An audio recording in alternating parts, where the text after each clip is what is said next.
सभी प्रभु प्रेमियों को मेरा सादर जय सियाराम। इस वीडियो में हम बात करेंगे बायना कैसे निकालें, तारों को अर्घ कैसे दें, अहोई अष्टमी के व्रत की सरल पूजन विधि हम घर पर संपन्न कैसे करें। सर्वप्रथम तो महिलाएं अपने पुत्र की दीर्घ आयु के लिए, उसकी सुख समृद्धि के लिए, उज्जवल भविष्य की कामना के लिए इस व्रत को करती हैं। जिस प्रकार से सुहागन महिलाएं करवा चौथ का व्रत अपने पति की दीर्घ आयु के लिए रखती हैं, उसी प्रकार से माताएं अपने पुत्र की दीर्घ आयु के लिए इस व्रत को करती हैं। यह व्रत कार्तिक मास के कृष्ण पक्ष की अष्टमी तिथि को किया जाता है, जो 2025 में इस बार 13 अक्टूबर को पड़ रही है। तो आइए चलते हैं इसकी सरल पूजन विधि की ओर। सबसे पहले एक चौकी ले लेंगे। चौकी के ऊपर बिछाने के लिए लाल या पीला वस्त्र ले लेंगे। इसके बाद में माता रानी का चित्रपट ले लेंगे। आपके पास में चित्रपट हो तो चित्रपट रख लें, अगर आपके पास में कैलेंडर हो तो आप कैलेंडर भी रख सकते हैं। पहले तो माताएं चौकी नहीं लगाती थी, जमीन पर ही गोबर से लीप करके और आसन लगा देती थी, लेकिन अब चौकी की व्यवस्था हो गई तो चौकी लगाने लगे हैं। माता रानी का चित्रपट रखते हैं, तो माता रानी का जब चित्रपट रखें तो ऐसे ना रखें। माता रानी के चित्रपट के लिए थोड़ा सा आप आसन लगा दें। मैया की पूजन में गेहूं का बड़ा महत्व होता है, तो ऐसे गेहूं का माता रानी को हमने आसन लगा दिया।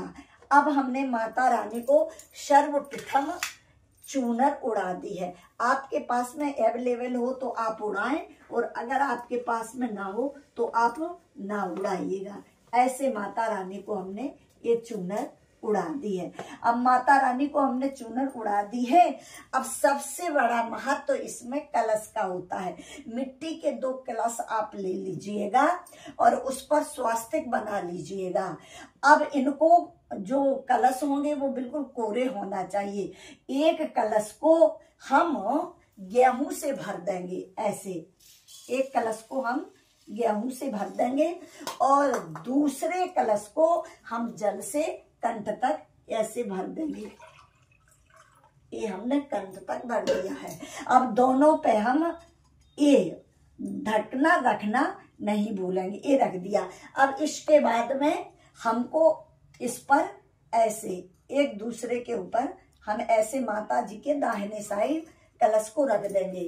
पर इन्हें ऐसे सूना नहीं रखा जाता, तो इनके कंठ में आप मोली जरूर बांध दीजिएगा। ऐसी मोली हमने कंठ में बांध दी है। माता रानी के कलश के कंठ में मोली बांध दी है। एक कलश तैयार हो गए। अब हम क्या करेंगे कि माता रानी के सामने गेहूं रखेंगे और दीपक जला देंगे। ऐसे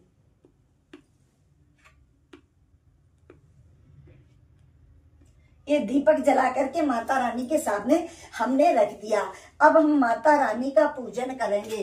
तो आप कभी भी किसी देवता का पूजन करें तो सर्वप्रथम आप अपने आप को पवित्र कर लें।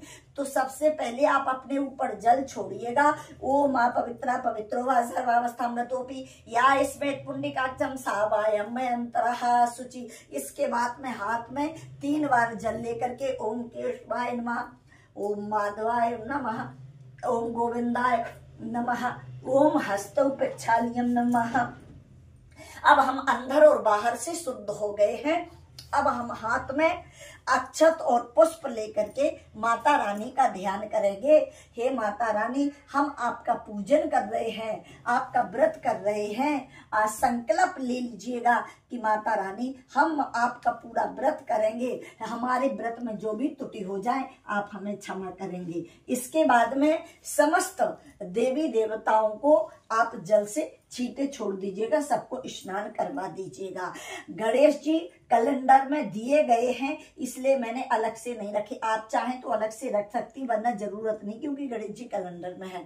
तो आप गणेश जी का भी ध्यान कीजिएगा। वक्रतुंड महाकाय सूर्यकोटि समप्रभा निर्विघ्नं कुरु मे देव सर्वकार्येषु सर्वदा। और गणेश जी महाराज का ध्यान कीजिएगा। इसके बाद में सबको कंकु और अक्षत, देखिए भैया हल्दी जरूर रखिएगा, क्योंकि हल्दी का बड़ा महत्व रहता है। तो हल्दी से और कंकु से सभी को हम ऐसे तिलक करेंगे।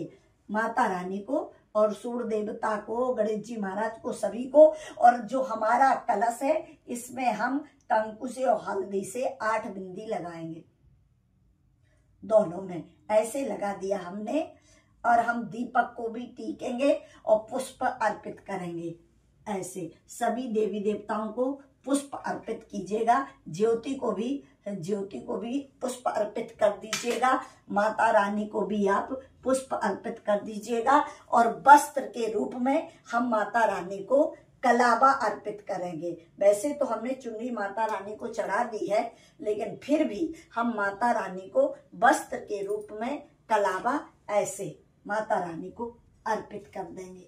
ये हो गया कलावा श्री माता रानी को। ये हमने माता रानी को कलावा अर्पित कर दिया। इसके बाद में माता रानी को अक्षत पुष्प सब छोड़ करके उनकी षोडशोपचार से पूजन कीजिएगा।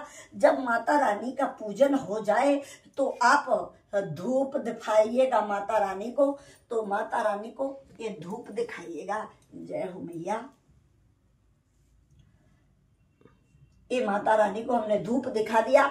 इसके बाद में जल से भरा हुआ लोटा माता रानी के समक्ष रख दीजिएगा। फिर माता रानी को हम और आप प्रसाद लगाएंगे।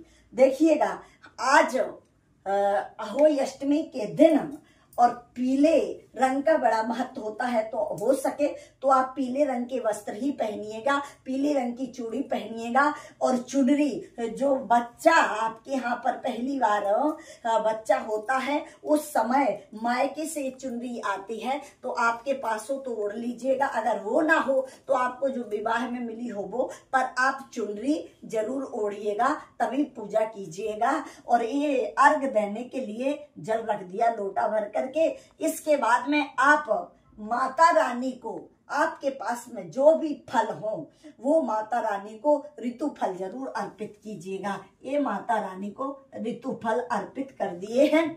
इसके बाद में माता रानी को हलवे का और मीठे पुओं का भोग लगता है। तो किसी के यहाँ सुबह पूजा होती, किसी के यहाँ दोपहर में, किसी के यहाँ शाम को। तो जो सुबह पूजा करते हैं शायद वो पुआ ना बना पाए, तो वो माता रानी को बतासे से भी भोग लगा सकते हैं।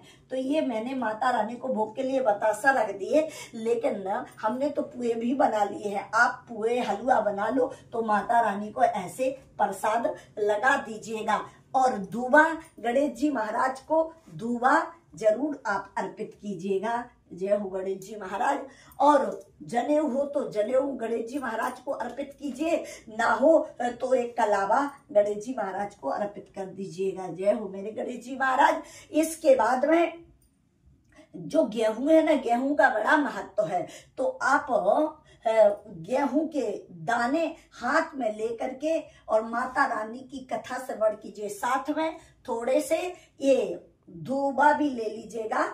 और कथा समाप्त होने के बाद में इसको अपने छोड़ में बांध लीजिएगा। और जब शाम को तारे निकलेंगे और आप अर्घ दोगी तो इन्हीं को ऐसे हाथ में साथ लेकर के तारों को अर्घ दिया जाता। तो देखिए, किसी के यहाँ पर तो व्रत दिन में ही तोड़ लिया जाता है और किसी के यहाँ पर शाम को तारों को अर्घ देने के बाद तोड़ा जाता है। तो हमारे यहाँ तो ऐसा नियम है कि दोपहर के बाद ही व्रत को पूजा करने के बाद में 2-3 बजे तक व्रत को तोड़ लेते हैं। लेकिन किसी किसी के यहाँ पर तारों के बाद, तो आपके यहाँ जैसा नियम हो आप वैसा कर सकते हैं। तो ये माता रानी की कथा जरूर सुनिएगा, क्योंकि कथा का बड़ा महत्व है। और कथा चित्रपट में भी दी गई है, कैलेंडर में भी दी गई है और अलग से आपको वीडियो में भी मिल जाएगी। तो आप पढ़ भी सकते हैं, सुन भी सकते हैं। और सबसे इम्पोर्टेंट जो चीज है वो क्या है, कहा कि वो है बायना।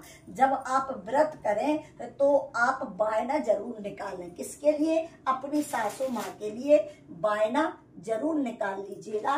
तो ये बायने में आपकी सासू माँ साड़ी पहनती हो या सूट पहनती हो तो वो आप निकाल सकते हैं। तो देखिए, यहाँ पर मैंने साड़ी को लिया है और उस पर कुछ सुहाग का सामान रख लिया है। देखिए, ये सुहाग का सामान रखा हुआ है और ये है। अब इस पे अपने को दक्षिणा के लिए पैसा भी रखना है कुछ। तो आपकी जितनी श्रद्धा और सामर्थ्य हो ये रख लीजिएगा और ये अपनी सास को अर्पित कर दीजिएगा। इसके बाद में माता रानी की कहानी सुनने के बाद में माता रानी से क्षमा प्रार्थना मांगिएगा कि माता रानी हमसे जो भी पूजन में व्रत में त्रुटि रह गई हो आप हमें क्षमा करेंगी और हमारे बच्चों पर अपनी कृपा अपना आशीर्वाद बनाए रखेंगी। हमारे बच्चे दीर्घायु हों, हमारे बच्चे उन्नति के मार्ग पर अग्रसर हों, उनका भविष्य उज्जवल हो। माता रानी से ऐसी सभी प्रार्थना करेंगे और अंत में अगर मंत्र आता हो तो आप जरूर बोलें। मंत्रहीनम क्रियाहीनम भक्तिहीनम सुरेश्वरी यत पूजतम मया देवी परिपूर्ण तदस्तु में। बोलिए अहोई अष्टमी मैया की जय।